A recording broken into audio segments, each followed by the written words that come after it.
아버지 어머니가 농사를 짓던 읍내로 이사 나가기 전의 이야기입니다. 그때 우리 집은 농사를 짓고 있었어요. 좀 부끄러워서 남한테 말 못할 이야기지만 어떤 이들은 예상을 했듯이 우리 부모님은 아주 이른 나이에 연애를 해서 결혼식이고 뭐고 할 겨를도 없이 나를 낳아주고 그냥 살림을 드리게 되었습니다.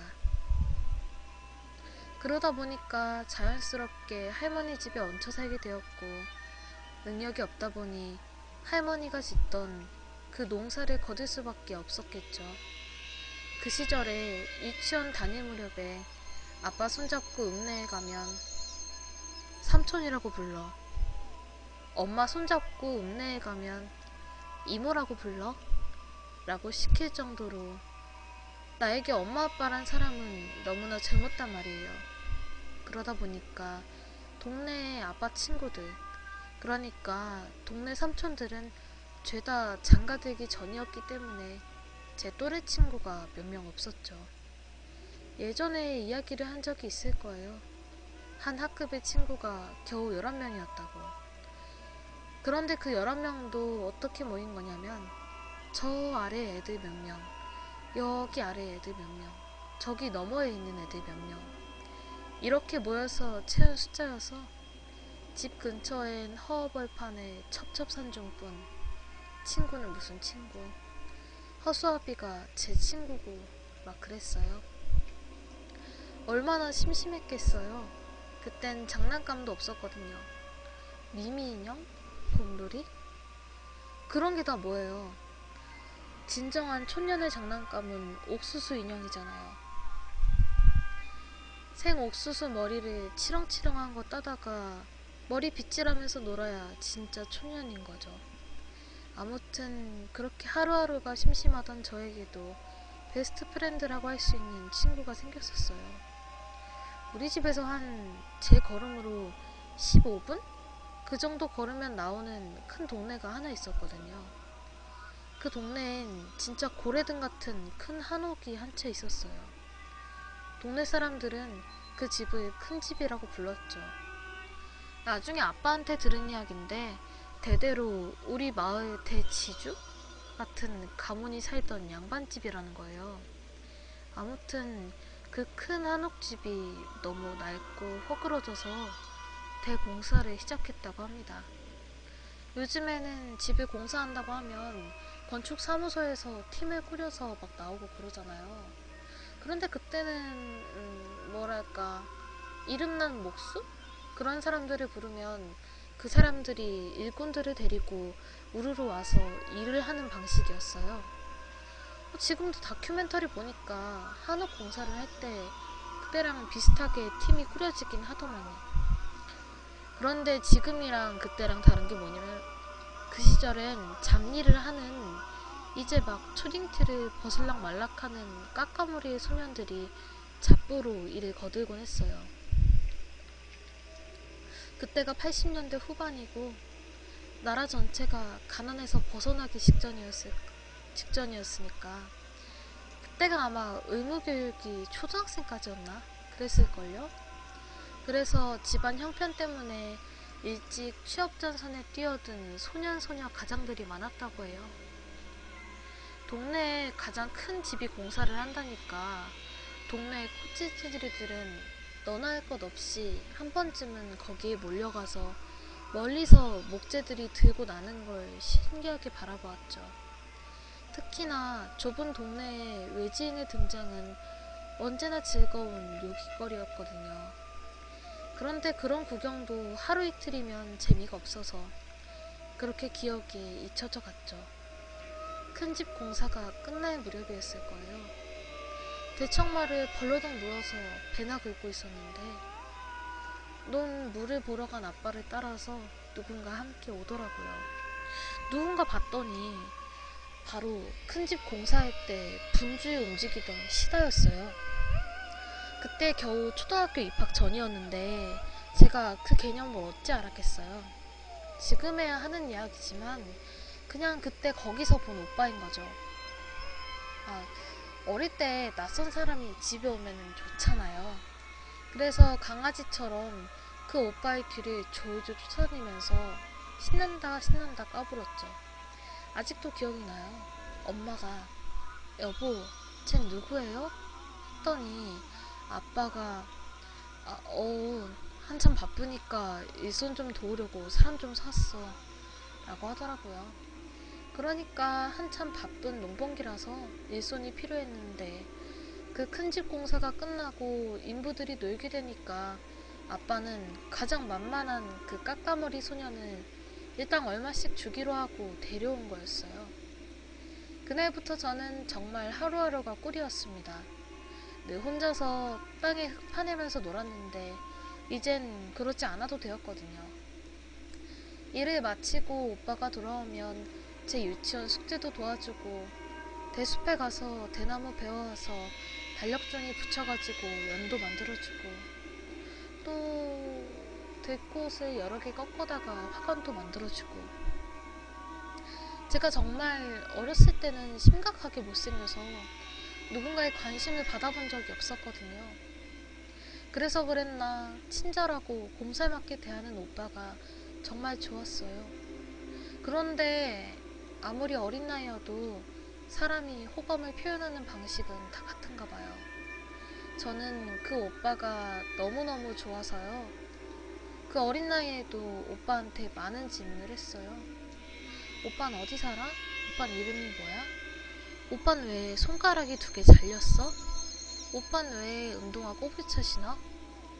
오빠 무릎에 앉아서 저렇게 막 떠들었던 기억은 있는데 제가 너무 늙어서인지 오빠 목소리는 솔직히 기억이 안 나요. 이름은 초등학생 때까진 기억했던 것 같은데 그 뒤로는 까먹었어요. 제가 언젠가 저 오빠에 대해서 불현듯 엄마한테 물어봤었는데 그때의 엄마는 알고 계셨거든요.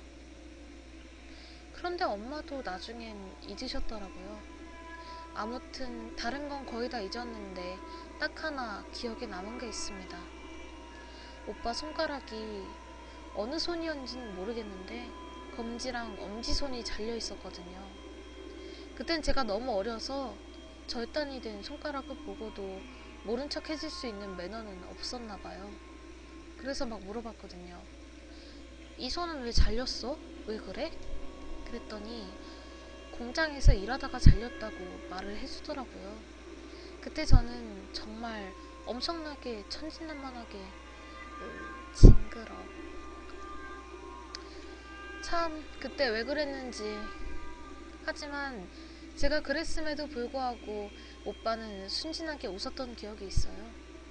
오히려 집에 있는 동생들 생각이 난다고 머리도 다시 따아주고 목마도 태워주고 엄청 예뻐해줬는데 우리 집에서 같이 자고 같이 먹고 같이 일어나니까 정말 전 오빠가 생긴 것처럼 든든했거든요.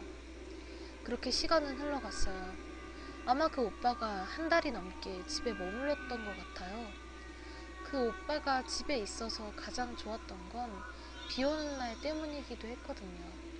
전엔 비가 오면 그냥 비를 맞고 가는 게 보통이었는데 꼭 비가 오는 날엔 오빠가 우산을 들고 학교를 빠져나가는 모퉁이에 서서 저를 기다리고 있었어요.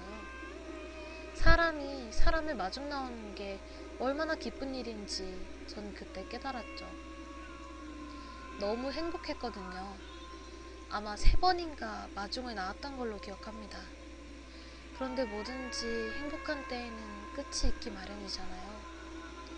바쁜 여름 농번기가 끝나가니까 오빤 제가 간다는 말도 없이 사라졌고 저는 며칠을 때를 쓰면서 울었죠. 엄마 아빠는 그러다고 말겠지 싶어서 대수롭지 않게 생각했는진 몰라도 저는 문득문득 그 오빠가 참 많이 궁금했단 말이에요. 하지만 그때 당시 거의 떠돌이 생활을 하다시피 하던 그 오빠한테 연락을 할 방법은 없었죠. 그런데 있잖아요. 사람이 사람을 좋아한다는 게 그런 일일까 싶은 게 너무너무 생각이 나고 그리워해서인진 모르겠지만 그 어린 나이에도 꼭 비가 내리면 창밖으로 눈이 돌아가더란 말입니다. 제가 쓸데없이 조숙해서 그랬을 수도 있는데 가을비가 내리고 그 다음 겨울비가 내리면 전 어김없이 창밖에 학교 모퉁이에 시선이 닿았어요.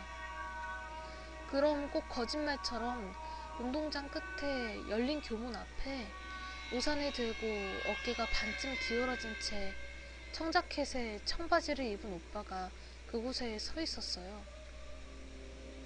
그럼 전 너무 기뻐서, 말도 못할 만큼 기뻐서 실내화에 신은 채로 우산이고 뭐고 생각할 겨를도 없이 그곳으로 신나게 달려갔어요.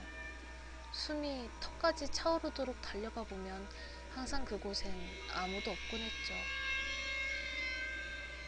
그런데도 어린 저는 그게 포기가 안 돼서 교문 모퉁이 뒷길도 가보고 비만 내립다 쏟아부는 운동장도 한번 뒤돌아보고 나서야 그제야 풀이 꺾여서 그 길로 집으로 울고 가버려서 엄마한테 혼이 나고 했어요.